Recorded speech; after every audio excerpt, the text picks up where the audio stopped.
Hello, everyone. Thank you, organizers, for inviting me to this wonderful event. And I'm very pleased to share this opportunity to present with the previous speakers. So I'm very grateful for those who covered automatic adjoint differentiation topic in fairly well detail prior me. So my speech today is we're not going to talk about automatic adjoint differentiation, although this is our primarily focus these days. But I want to pay a future view of what is coming and how you maybe want to plan your compute strategy going forward. So my talk is beyond cost savings. So moving to cloud, it's a brilliant opportunity. And when everyone started, we were promised a multitude of benefits of doing so, right? So it could be cost-effective solutions, it could be flexibility, etc. So it's very attractive. What is it in it actually for financial institutions? And I say scalability is a big factor, right? So being able to scale your demand up and down when it's needed is a big factor. You don't need to plan ahead your budget for another year in order to purchase additional compute resources. This makes it very attractive for financial industry where requirements do change and you have to accommodate the change fairly quickly.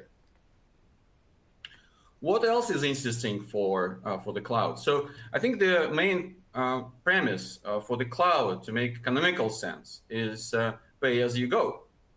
What does it mean? A lot of risk management takes place overnight, and your traders, when they come in the office, your risk managers, when they come in the office next day, they want to see up-to-date picture. So big financial institutions, they do use a lot of compute resources, sometimes throughout all night, in order to compute these numbers and risk measures. But throughout the trading day, these resources are often stand still, and this is where the waste is coming, right? So ideally, if you are able to pay for what you actually use, this makes economic sense. It's also the hardware maintenance, right? So for big organizations to have a team of specialists to maintain hardware, it's not their core business. The core business is to serve their financial clients, but not necessarily hardware. Right. So what is actually the next big thing in this world? We made a solution. Let's assume we made a good progress changing infrastructure and transition from on-premises cloud/grid compute to public cloud. It could be a third-party, Amazon, Google, you name it. And suppose it works and everyone is happy, you've got the benefits described previously. So what is the next thing your traders and your risk managers will ask you? It's actually a life risk. So everyone wants to see their positions up to date throughout the trading day. And why is it important? It's important to make optimal business decisions. If market makes a sudden move, you want to be able to adjust your positions fast so you're not losing money. So it's not about even saving the money from excessive expense on compute power. It's actually about not losing and making money. It's also to be ahead of competition. So if you're able to price and view your risk accurately, faster than your competition, you win business and you want to win right business. So what are your options to accomplish this using cloud? So you remember, you just finished the transition to public cloud. You now have your users asking for life risk. So what are your options to use cloud infrastructure and deliver on the requirements? So one option is always on cloud. So what does it mean?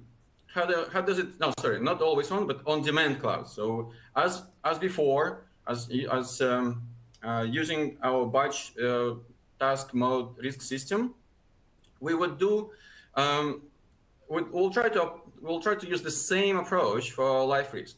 So is it gonna actually work? How does it actually work technologically when you're interested in fast response and low latency? What happens underneath when you send a request to price your portfolio? Your system needs to go and spawn new instances for compute. So going to Amazon or going to Google and actually loading instances with the right configuration. This takes time, right? So these first two steps, requesting instances, spawning all these instances, takes time. You also want to send all your market data and portfolio data to pricing nodes. This also takes time. And if you think about it, how much data a request to price simple interest rate swaps may contain is a substantial amount of data shifting back and forth before you actually do pricing. So your quants and automatic adjoint differentiation can do a great amount of help for you to accelerate pricing and sensitivities. But if your infrastructure not ready for this, you will waste your time on shifting data around and not on what is actually interesting for your compute. So what's another interesting aspect is during turbulent market moves, many financial institutions will compete for the same compute resources. I don't know if you people actually think about it, but I think it's very crucial. You don't want to be in a situation when you're asking for new instances in order to compute risks and update your business decision makers on the measures, and you are refused to gain any new instances because other institutions in the same boat. So think of a price surge in Uber when you want to take a car back from theater. It may cost you more. And what is even horrible for your situation, they may cancel. So you may want to obtain a new instance to compute, but you will be denied. So you need to think about that. So what's another alternative here is always on cloud. So what is always on cloud? You provision your instances ahead of potential changes on the market, and you keep them running. So no time is wasted for provisioning, and it's a dedicated resource for your organization. You can also preload your portfolio data and analytics and potential historical scenarios, all these data sets that don't change throughout the day. And this can really help you to save really help you to improve latency and response time. But it can be very expensive, right? So every dollar you spend on cloud, you may be tempted to just throw money at the problem and purchase more instances as your business trades. But all these dollars are actually CO2.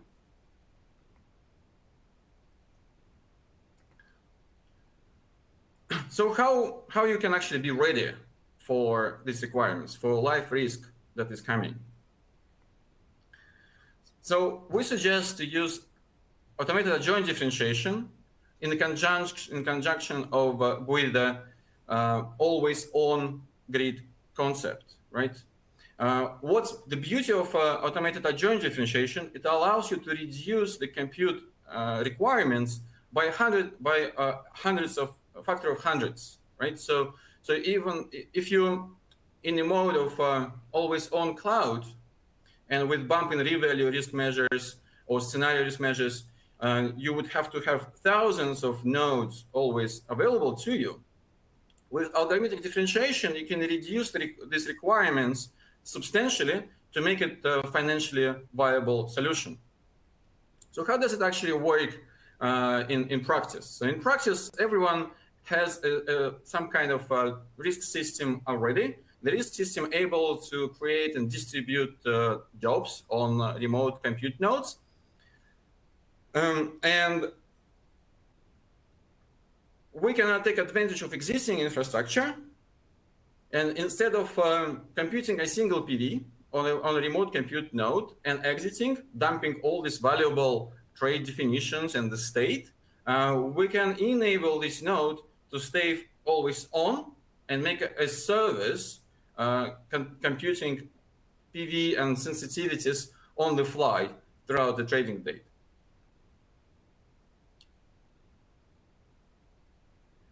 Yes, so I hope I would be able to do, yeah. So one thing, this is where you can actually see a demo of this idea.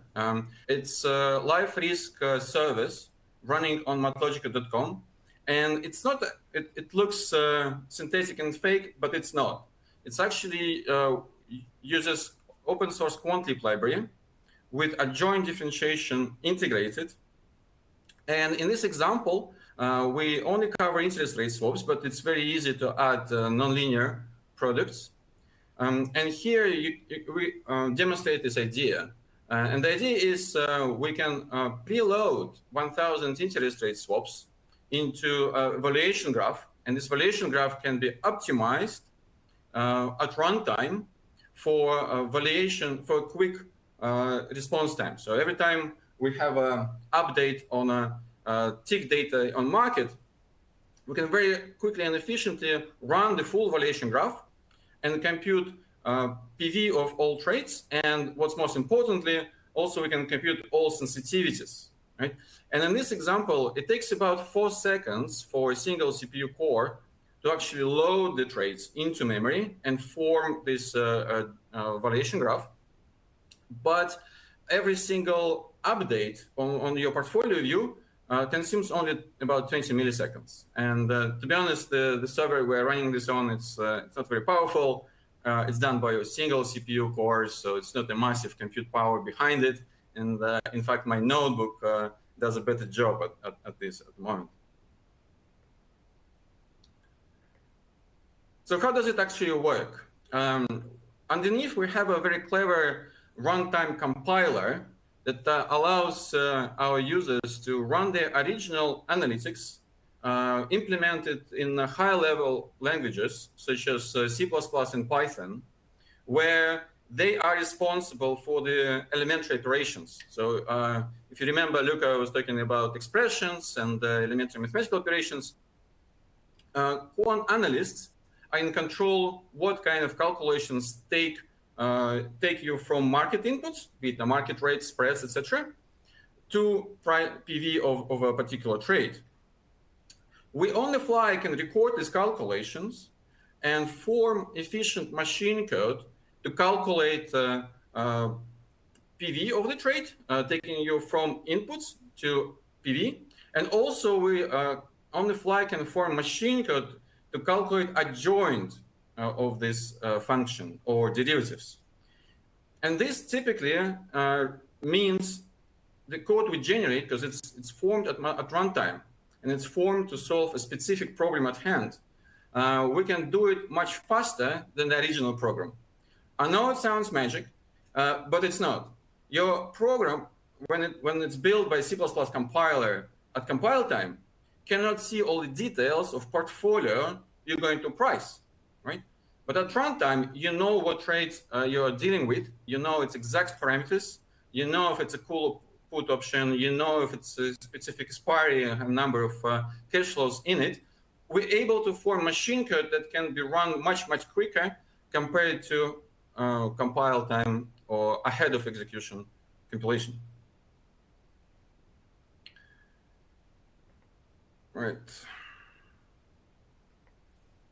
So I'm going to be fairly brief here. I don't want to bother you with a lot of details. If you head to matlogica.com, you will see a lot of that. And we have some good publications around it. And what I want to leave you with, just simple message, is that cloud compute is good, right? And cloud computing gives you a lot of savings. But plan ahead. Think what you would do for life risk. And in my opinion, to stay competitive and be cost efficient, automated adjoint differentiation is a must tool to have. And in fact, if you want to do it for life risk in the coming years, you might as well do it for overnight batch today. Yeah, and thank you very much. If you have any questions, I'm happy to cover that. Right. If not, thank you. It was wonderful to present here. And I want to hand it over to Sergey and Andrew. Thank you.